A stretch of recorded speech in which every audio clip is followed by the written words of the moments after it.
Welcome. It's me, Team Radnado of Scrollies podcast. I just blew Sqat's ears out. He jumped in fear. Of course, I've already said his name, but you know him. You love to listen to him. Sometimes you go on a walk and hear his voice. He's my co-host. Brains. It's Sqat Cobbler here, and I'm studying hard for this test, and my brain's just hurting. Ugh. Oh man. I wasn't scared. I heard that, and I thought maybe a zombie got into the Scrollies building, but there's none here to eat. What do we have to worry about here? Yeah, we're pretty slim pickings as far as zombies feast goes. What are you studying, Sqat Cobbler? I'm trying to differentiate between these two space horror games involving zombies. It looks like one is Dead Space, and then the other looks exactly like Dead Space, but there's minute differences. And I'm trying to study so I can name what the differences are between them, and it's really hard because it seems like this literally looks just like Dead Space, but it's not. This is the year of 2022. Let it be known is the year of farming simulators and space horror, space zombie horror specifically, right? Yeah, it depends if you're watching the Xbox or the Nintendo Direct, I guess. Is it really that bad? That says something, right, about the state of the games industry. Hey, they're just sticking to what works, obviously. I mean, you want to talk about farming sims and zombie games, I mean, they're a dime a dozen, but sure enough, more and more keep coming out because people like them, I guess. That could almost be said for what Sqat Cobbler said when I suggested zombies. He said, yeah, we can talk about that. Hey, let's just take 30 minutes and name every single zombie video game. All right, well, this is going to be a real entertaining episode. Okay, let's see. Resident Evil 1, Resident Evil 2, Resident Evil 3, You know what's pretty crazy, though? I think that there's something about that. And I remember that 2010 I came back from Guatemala, and there was just zombies everywhere, and I loved it. Yeah, well, that would have been around the time the Walking Dead show started. A ton of games had zombies in them. World War Z, I think, was a book that had just come out, so... just zombies across the board throughout all kinds of multimedia. It's just a little bit more fun than just shooting robots, right? A little bit. Sorry, Ultra John. A little more squishy. I think you made that analogy a while back. I mean, what about zombie robots? Is that going to be this? Is that our new direction? I think that's just inevitable. It's just, both paths crossing. The zombie fans, the robot fans, the shooting fans, shooting zombie robots. Dude, that's a pretty good video game, movie, and or book idea. We're actually going to use that, so yeah, don't steal our idea. Trademark Scrollies podcast. Do not steal. Before we get all into, we're already talking about the zombies, but hey, we're going to jump into a couple other things first. Sqat Cobbler, what you been playing, man? What have I been playing? Well, I have been trying out some games on the N64. That console, it's the favorite of Plaidman's. He was so pleased reading all of the top N64 games on the IGN Top 100 Games of All Time list. Oh my lord! None of which being Sonic. I'm surprised Sonic 64 didn't make it up there. I don't really know what that was about. Yeah, we all love Sonic 64 so much. We truly do. One in particular, Rogue Squadron 1. Ooh! I think a lot more people are familiar with its sequel, Rogue Leader, on the GameCube. But Rogue Squadron 1, that was one I played growing up. It's not like a flight sim like the new Star Wars Squadron game is. That's more like I think a lot more technical, like hands-on in the cockpit. This one, is more of a dogfight action game. Yeah, the N64, it wasn't anything like, it wasn't a technical marvel like I think Rogue Leader was. However, it had some pretty big maps. It had a lot of different spacecraft to choose from. It gets really hard. I'm finding in some of the later levels. I haven't beaten it all the way through in a long time. In fact, I don't even think I myself beat it all the way through the first time. I had a lot of Twitcher's help. But I'm really liking it. I'm using hobbies controls, so I'm not sure how that relates to the GoldenEye fiasco of me using the left side of the controller because I'm using my Brawler 64 finally. That controller I got almost 2 years ago. It's real nice. It's sleek and ergonomic, and the control stick it glides so smoothly that I feel like I'm not even pressing it and it's still responding. That's taking a little getting used to, but it's good. It's good. Not an endorsement. Not an endorsement. Until they pay us. Not an endorsement for Brawler64RetroFighters.com. Email us, Brawler. Please. Anyway, that's me playing Star Wars Rogue Squadron and enjoying it. How about yourself, Ratnado? It's really good. I want to say that I remember Rogue Squadron when it came out, and it was pretty revolutionary for the time. And Sims are a little bit like stuck up, I feel. I don't know. They're always like overly technical. It's like there are people who love that. There are people who are going to spend $300 on all the stuff to make it really feel like you're in an X-Wing. An actual like joystick for precision rudder controls, and they get a helmet and everything. Stick some fans around you so you feel the wind turbines kicking in. But that game was super fun, and to me that is the definitive post-Return of the Jedi story. So good. Rogue Squadron as well too. Case in more. It really took what worked about Shadows of the Empire, that level with the snowspeeder on Hoth, and it really just took and ran with that and made a whole game out of it. I was such a nerd that I used to know a bunch of the different model names. Like I still remember the Income T16 Skyhopper. That is Luke's. What does TIE stand for? Twin Ion. It's Twin Ion. What it's talking about the propulsion engine system. Twin Ion engine. Oh, it's just engine. Yeah, it's been a while. Yeah. I used to know a lot of this stuff. I used to know a lot of those. Clearly, I don't remember them anymore, but I had a lot of good memories of Rogue Squadron. I think, shout out Teo Doff and my brother, we played that game a lot. And then I remember I got Rebel Strike, which included all of Rogue Leader on it. I think it's called Rogue Squadron 3 Rebel Strike. And that was a really good game. And Rogue Squadron specifically, too, came out at a time right before, I think, Episode 1, The Phantom Menace, came out. Yeah. And you could get a Naboo Starfighter, which was so cool. I mean, this could not happen now because of data miners and people were just, crazy about the secret codes. In fact, they wouldn't even release in the game. It'd be a DLC thing. But it was there in the game the entire time, and then like around the time Episode 1 came out, like several months later, maybe even a year later, they're like, oh yeah, here's the code to unlock the Naboo Starfighter in the game, and everyone's like, what? I'm sure, I played a little after Episode 1, but nonetheless, prequel era. We're gonna have a Star Wars games episode, but that is not this episode. That is not this episode. Right, Nato, how about yourself? What have you been playing? So I have actually been playing a couple different games, believe it or not. I've been trying to get back into Persona 5 Strikers and get back on Fire Emblem 3 Hopes, all the Muso games. A lot of people are going to be introduced to Persona 5 on Switch, on PC. I know Plaidman's rolling his eyes right now because anime. But holy crap, they're good games. Incredible music with an incredible producer of that music. So it's really good. I've been wanting to finish those up. There's a whole new version of Persona 5 with some added stuff. They're called Persona 5 Royal, and I don't think I'm going to be able to get to that one. I don't have the time for it right now. I'm not going to finish it, but I did pre-order the steel case for it on Switch. Very nice. Yeah, I know. I totally agree. The Persona music is great. I know a ton of it from Smash, because I'm basic. You first. Truth be told, I don't really even know what the difference is between all of the different releases. Strikers, Royale. I thought it was all just Persona 5 and different releases of that original game. But are they different? Persona 5 comes out in 2017, early 2017. Holy crap! Breath of the Wild and Persona 5 at the same time.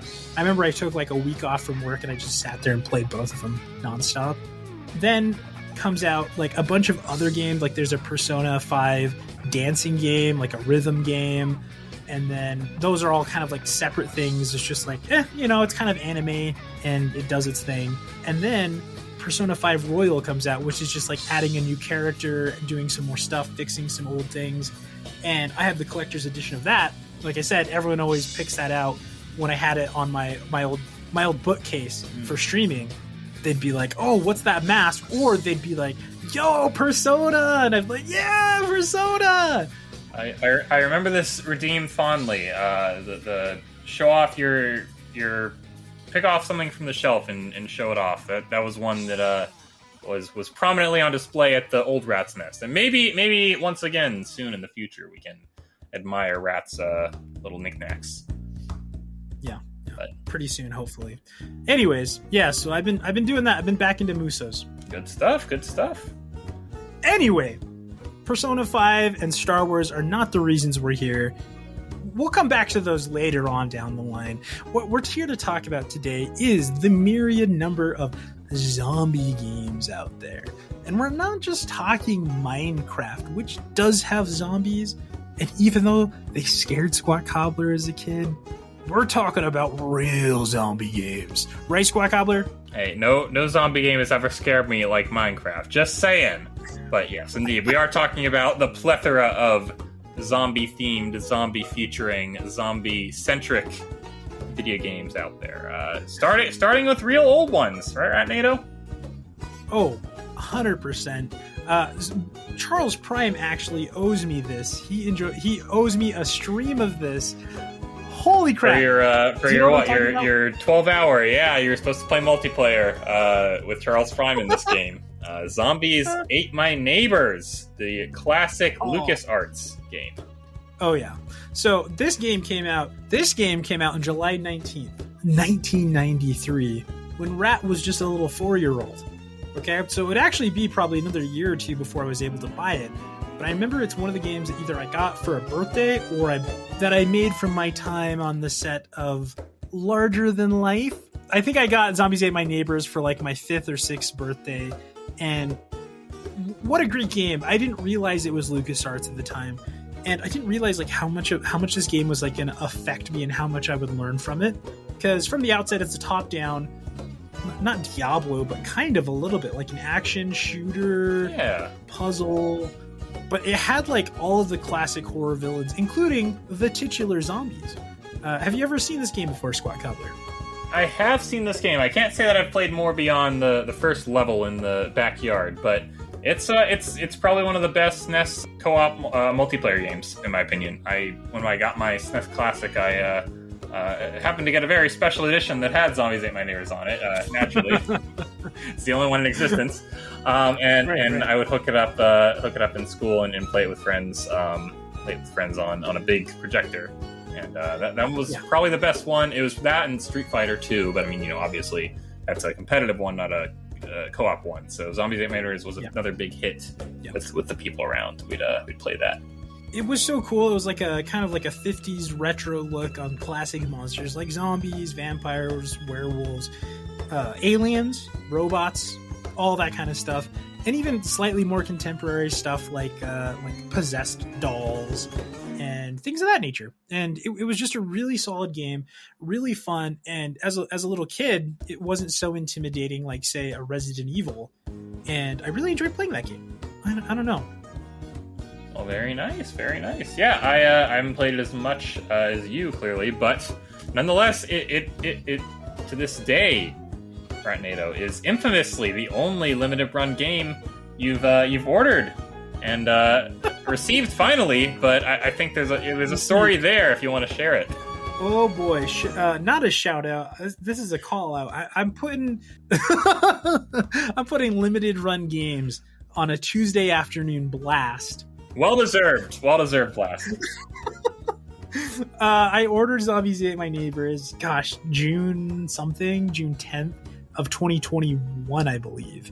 It took over a year for me to actually get the game. Like over a year. Limited run games, what's up? What happened? You're just on back order all that time. They had to relicense it and print another copy just for you because they didn't think anyone else was going to buy it. Maybe that's actually potentially true, but it's a classic. Oh my gosh, we're talking about zombies, and also we're talking about, maybe as a little shout out, a game that's not going to creep you out but gives you those, fall scary Halloween vibes without making you unable to sleep at night. Check it out. Great music, great co-op. If you have a Switch, I believe you can download it there. Grab a friend, grab a significant other, and sit down and try it out. It's really fun. All right. Well, I got not really a zombie game, but I guess it sort of fits the bill. It's sort of in that body horror, mindless wandering, former human category. StarCraft Brood War. Yeah. You know, you may be thinking, now, what's a zombie in StarCraft? There are no zombies in that game. Yeah, but think about all the possessed Terrans, all the corrupted soldiers in Kerrigan by the Zerg. I mean, they basically like made them into alien zombies in a sense. You know, they took away their agency, they took away their consciousness, and just made them drones for this hive mind. That really got under my skin when I played that back in the day. I was like, ugh.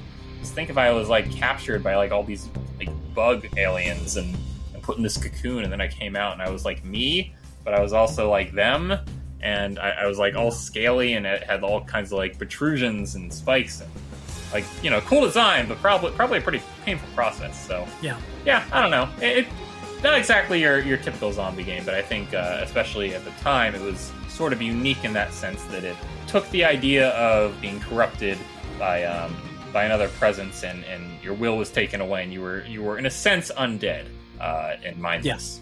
Yeah, I think that StarCraft has a lot of that kind of like almost like Warhammer 40K feel of just like things that are scary and creepy, and you know, maybe not to the extent that Warhammer is or anything like that, but definitely I when I think of something that is like creepy and scary but not like overly so, that kind of gets thrown into StarCraft but isn't discussed. Like no one really talks about that. We're all like, oh, that is really weird and creepy. Yeah.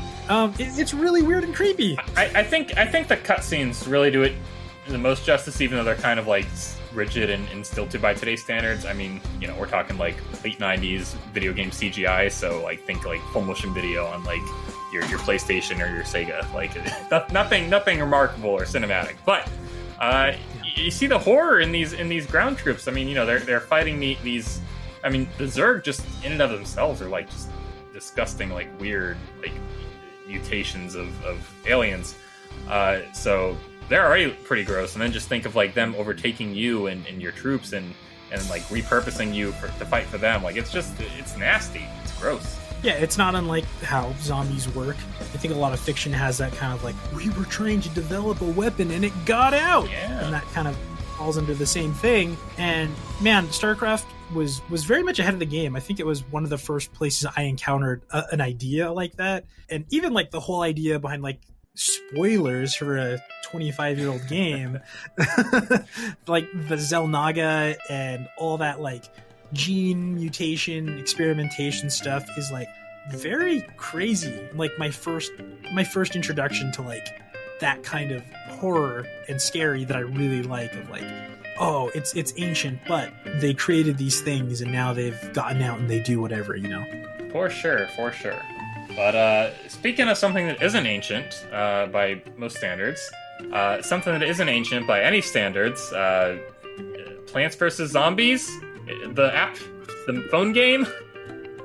Yeah. I actually played this through to completion. It's probably one of the few. I mean, like, yes, I played most of them through to completion at a time. We talked about this in our mobile games episode, but you know, we definitely both have a very specific time frame of which we're familiar with this type of game. And Plants vs. Zombies, early 2010s, that was right around that time. I got it on my iPod Touch and played through the whole thing to the end. I didn't really play the sequels too much, so I'm mainly talking about the first one. But you get some really like creative ideas. I mean, not even just like the plants and how those are utilized strategically, but you get some really like out there crazy zombie concepts. Yeah, you'll have to tell me a little bit more about them, because I'm going to be honest, this is a game that completely passed me by. You know, that is okay. I enjoyed it. I enjoyed it for what it was. Yeah, you had your standard zombie, naturally. That was just your grunt, you know, pretty easy to take on. But then you had zombies that had helmets, zombies that had pole vaults, and zombies that had shields, and just all kinds of different armors. And then you get some kind of like, I remember the Zomboni. That was like a like, you know, you get some puns like that. But I mean, you know, you have to think differently about how you counter them, about how you take them on, because your defenses for one type of zombie may not work when another type of zombie starts coming down the same row, and you're like, all right, well, I gotta change this up quick, but I don't know if I'll be able to grow my plant fast enough. And then the map starts changing. You get water in the middle. You're on the roof eventually. It's a fun strategy game. I'd say probably one of the best strategy games from the mobile scene, early days. I think it's on just about everything now. It's on consoles. It's still on phones. Probably it's on whatever. But that's a zombie game that I thoroughly enjoyed playing, even though it's not in any sense scary. Yeah. It was huge. It was unstoppable. I mean, like, I only didn't play it because it took me a really long time to get a smartphone. So I was a very late adopter to smartphones. Yeah, I think they made like a battle royale. They made some sequels to it. I didn't play any of those, but that first one I thought was just the right length. It had several levels. It had like plenty of time to sink into it, like while you're on the bus or while you were waiting in line at Starbucks. Like nothing too in depth, nothing too invested, but a good game. I'd say. Yeah. When? Maybe that's something I can give a try. There are games that I wish I had that weren't, and that's the appeal of mobile games, that it's like, oh, you don't have to sit down and it's a cinematic story and you've got to have a couple hours to play. It's like, no, let me just pop it open, I'll play for a couple minutes, and then I can go do my thing. So, I want to talk about another zombie game, Sqat Cobbler. Ooh, tell me about it. I don't know if you've ever heard of this game. It's kind of in the same vein as Zombies Ate My Neighbors, much more modern. But it kind of takes, oh geez, who here has heard of Lollipop Chainsaw before? I have heard of Lollipop Chainsaw, infamously from one Doobie Teen, rest in peace, and the achievement that is forever pinned to his PSN profile from this game. Oh man, I'm gonna have to go look at his profile and just pour one out for him in memory. If you get a little too eager with the camera in this game, you get an achievement of shame, or badge of pride, I guess, depending on what value you put it on it. But yeah. To this day, I still don't have that one. If you want to know, just look up Lollipop Chainsaw trophy, and you'll find. And it'll be the first one, guaranteed. Yeah. I proudly do not have that one still, but man, what a great game. It's kind of like that third-person action, and it's super fun, super upbeat. It's zombies, but in like sparkly 16, 17-year-old cheerleader girl mindset. Like, the game is so like energetic. The soundtrack is incredible. Oh my gosh. You have to go check out the soundtrack. Right now, anybody who's listening to this right now, go look up the Lollipop Chainsaw soundtrack, or go look up the Lollipop Chainsaw licensed music. Okay, there's some really good remixes, some really good covers of classic songs, songs that you like might recognize from a lot of places now. That I think at the time a lot of people didn't like. I think "Cherry Bomb" by Joan Jett. A lot of people now associate that with Guardians of the Galaxy, but Lollipop Chainsaw did it first. Yeah, the Lollipop Chainsaw, maybe, before Guardians of the Galaxy at least.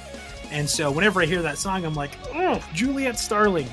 There's not a lot to say about the game specifically without experiencing it. I think the experience is better. But it's just like so energetic, so fast, it looks great. It's fun to play. Like, it's actually pretty good gameplay. The story's funny, but you're still fighting against zombies. The villains are great. Man, just go check it out, which I guess it's really hard now. Yeah, it's only on PS3, right? It's like the Metal Gear Solid 4 conundrum. I think it's also on Xbox, but like original 360. Yeah. Okay, well, screw you, Xbox. You lost There's the time. There's no way to play it. Yeah. Which is kind of crazy. I think like it should be. I think it's legitimately a good game. I don't know what like Metacritic gave it or anything, but man, it was good. There's lots of games I think I'm going to be experiencing 7 Days to Die. Yo, shout out to the _ synth Arctic Solunio. It's the synthetic saloon, okay? We're having a Halloween party, okay? On 7 Days to Die. October 30th. Be there or be square. Be there and be square, as I always say. Well, Well, it sounds like I have 7 days to get this game. Maybe a little more than that. I guess we got a couple weeks. Yeah. Code Synth shamed me into it because I said that as like a joke, and then he's like, "Oh, so we're not gonna do it?" And I'm like, I didn't want to make like a $24 game purchase the barrier to entry. But then I thought about it as like, if you were like gonna go to a club with your friends, that's nothing. That's an evening out. And so, hey, all I gotta say, traditions only start the second year. The first year you're just doing something. So you gotta make an investment initially in order to maybe get something going down the road. That's what I'm saying. That's what I'm saying. Yeah, so we'll play it. Maybe one of us will stream it. So if you don't have it, you can be in the voice chat and experience it with us while we play it. All right. Well, hey, I think that's an excellent plug. And I think all of you should be checking that out on the Synthetic Saloon Discord.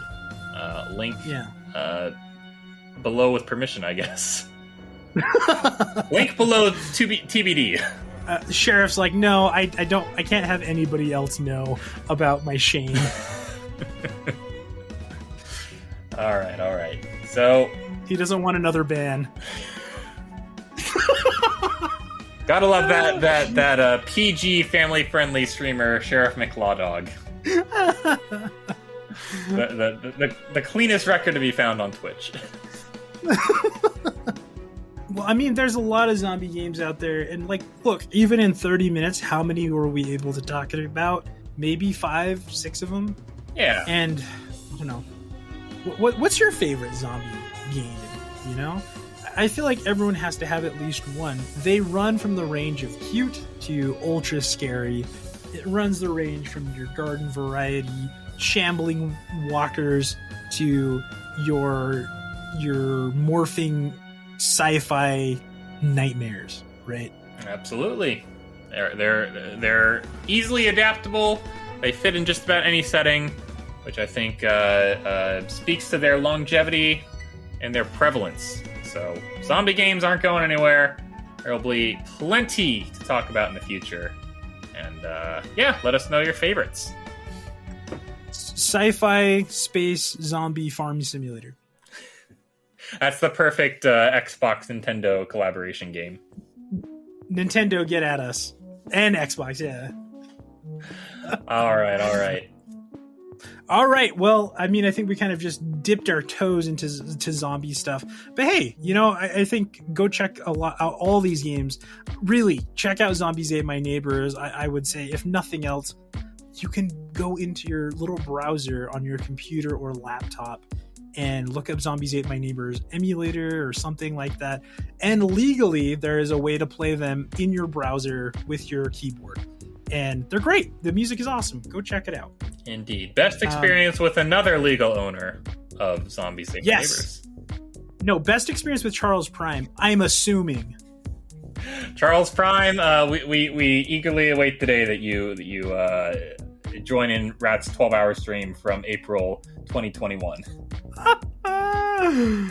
All right. Well, I guess we'll see you all next week, right, Sqat? Yeah. Unless there's anything else we need to tell them. Well, just keep in mind we're building up to something big on Halloween night. Scrollies podcast. You're not going to want to miss it. So keep your eyes on the Discord, and we'll be looking forward to seeing you then. What? You'll have to wait and see. Whoa. All right, everyone. Have a good one. Catch you next week. All right. See you all later. Bye. See ya.